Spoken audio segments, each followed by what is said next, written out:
Le fils d'un millionnaire n'a jamais marché jusqu'à ce que la nouvelle femme de ménage accomplisse l'impossible. La première chose que Leonard Graves remarqua en entrant dans son penthouse cet après-midi pluvieux n'était pas le silence. C'était le rire. De vrais éclats de rire aigus et essoufflés. Il se figea dans le couloir, sa mallette toujours à la main, ses chaussures trempées par l'averse. Son costume bleu marine sur mesure collait à son corps, mais il ne bougea pas. Il n'avait pas entendu ce son depuis des années, pas depuis que sa femme était en vie, et certainement pas de la part de son fils. Il avança lentement vers le salon, et là, il le vit. Son fils de 3 ans, Elliot, blond, fragile, pâle, était en équilibre sur les pieds de quelqu'un, riant sans retenue. Ses jambes, autrefois molles et immobiles, étaient maintenant tendues, les genoux fléchis, le corps rebondissant de joie. La femme sous lui, allongée sur le dos avec les jambes en l'air, était Amara, la nouvelle femme de ménage, une jeune femme noire. Sans formation médicale, sans qualification particulière, juste une voix douce et des mains délicates. Elle riait avec lui. Ses cheveux noirs étaient tirés en arrière par un bandeau blanc et son jambe se plissait alors qu'elle se déplaçait, stabilisant Elliot comme un avion sur ses pieds. Le cœur de Léonard s'arrêta. Ce n'était pas une thérapie. C'était autre chose. Elle reposa doucement Elliot, le fit rouler de ses jambes et l'aida à se tenir debout. Sans le tenir, sans le guider, juste en le laissant être. Il ne tomba pas. Léonard sentit le sol vaciller sous ses pieds. Elliot se tenait là, sur ses 2 pieds, souriant, respirant, rayonnant.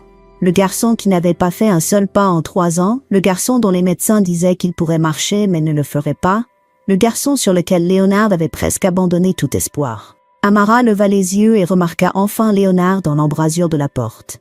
Son sourire ne vacilla pas. « Salut », dit-elle doucement, comme si elle croisait un voisin, pas son employeur. « Qu'est-ce que c'est ?» demanda Léonard, la voix tremblante. Elliot se tourna vers le son. Il ne courut pas, mais il marcha. 3 pas vacillants directement dans les bras de Léonard. Léonard lâcha sa mallette. Elle heurta le sol alors qu'il s'agenouillait, attrapant son fils avant qu'il ne tombe. Elliot rit à nouveau.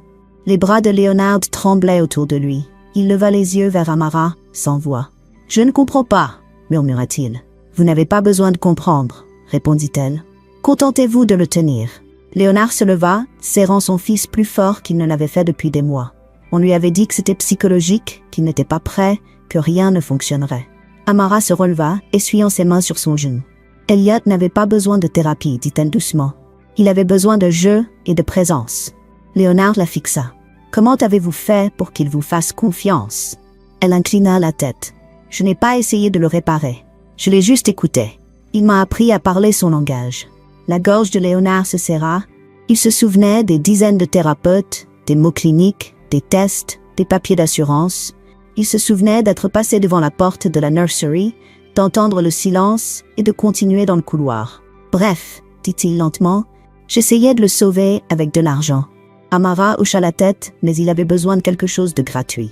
Léonard s'assit sur le canapé, tenant toujours Elliot, qui s'était maintenant blotti contre sa poitrine, paisible. « Pourquoi ?» demanda-t-il. « Pourquoi vous en êtes-vous soucié ?»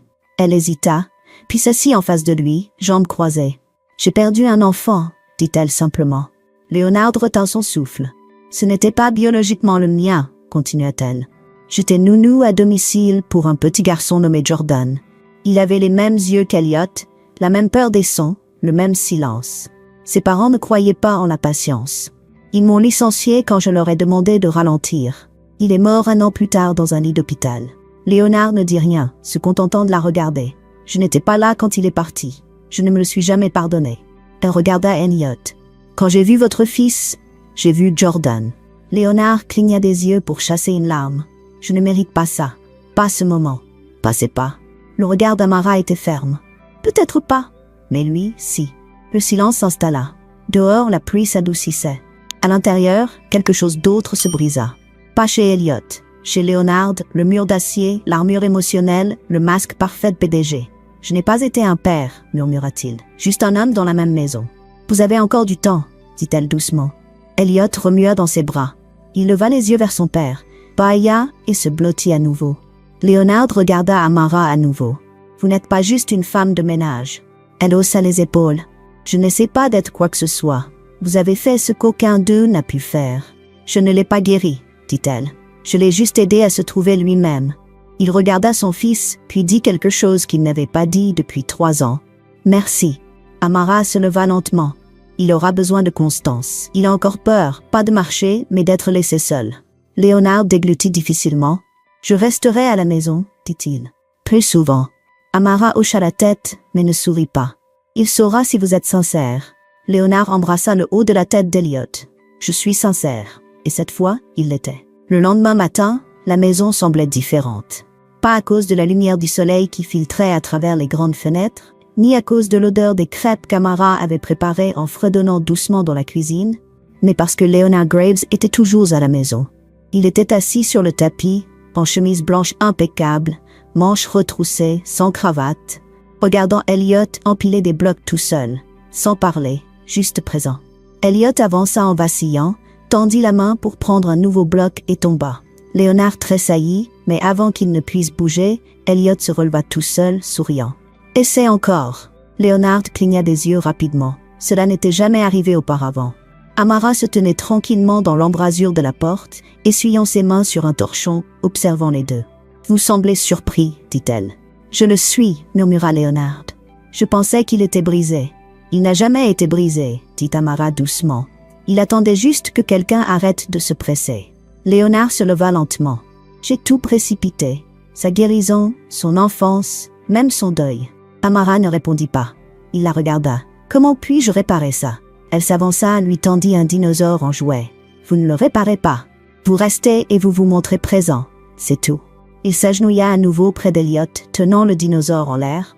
Le garçon le prit, puis rampa sur les genoux de Léonard et se blottit comme s'il l'avait fait 1000 fois auparavant. Sans peur, sans hésitation, juste de la confiance. « Je n'arrive pas à croire que j'ai failli manquer ça, » murmura Léonard. « Vous ne l'avez pas manqué, » dit Amara doucement. « Vous êtes là maintenant. » Il y eut une pause. Puis Léonard se tourna vers elle. « Voulez-vous rester ?» demanda-t-il. « Comme nous ?» demanda-t-elle amusée. « Non, dit-il plus sérieux maintenant. Comme une partie de nos vies. » Le sourire d'Amara s'effaça. « Je n'ai pas pris ce travail pour toujours. Je sais, mais vous avez changé notre toujours, » ajouta-t-il rapidement. « Je ne demande pas par charité. Je demande parce que vous êtes la première personne à l'avoir vu, et peut-être que vous m'avez vu aussi. » Amara regarda Elliot, puis Léonard. « Si je reste, dit-elle doucement, ce sera en tant que quelqu'un qui vous tient responsable, pas seulement envers Elliot, mais envers l'homme que vous voulez être. » Léonard hocha la tête, les larmes montant à nouveau. « Marché conclu. » Elle sourit. « Alors je reste. » Elliot tendit la main et toucha le visage de son père, riant. Léonard prit sa petite main et l'embrassa. À cet instant, dans le calme d'une pièce autrefois remplie de distance, une nouvelle famille se forma discrètement, pas par le sang, pas par le titre, mais par choix. Et cela représentait tout. Si vous avez aimé cette histoire, n'oubliez pas de lui donner un pouce levé et de cliquer sur le bouton d'abonnement pour plus d'histoires émouvantes, dramatiques et inattendues. Et dites-nous dans les commentaires, d'où dans le monde regardez-vous? Nous aimons avoir de vos nouvelles. À la prochaine, restez bienveillants, restez curieux et continuez à regarder.